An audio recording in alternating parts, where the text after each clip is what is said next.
திருவண்ணாமலை அண்ணாமலையார் திருக்கோவில் ஆணி திருமஞ்சனத்தை ஒட்டி சிவகாமி சமேத நடராஜ பெருமானுக்கு விடிய விடிய நடைபெற்ற சிறப்பு அபிஷேக ஆராதனை.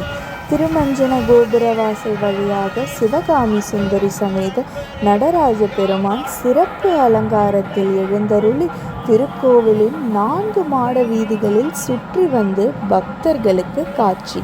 உலக பிரசித்தி பெற்ற பஞ்சபூத ஸ்தலங்களில் அக்னி ஸ்தலமாகவும் நினைத்தாலே முக்தி அளிக்கும் ஸ்தலமாகவும் விளங்குகின்ற திருவண்ணாமலை அண்ணாமலையார் திருக்கோவிலில் ஆணி திருமஞ்சனத்தை முன்னிட்டு 1000 கால் மண்டபத்தில் சிவகாமி சுந்தரி சமேத நடராஜ பெருமானுக்கு சிறப்பு அபிஷேகம் செய்யப்பட்டு சிவாச்சாரியார்கள் வேத மந்திரங்கள் முழங்க புனித நீர் ஊற்றப்பட்டு மகா தீபாராதனை நடைபெற்றது.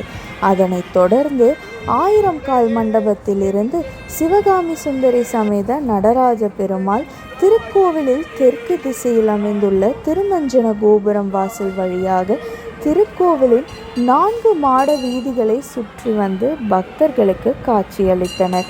ஆயிரக்கணக்கான பக்தர்கள் கலந்து கொண்டு சாமி தரிசனம் செய்தனர்.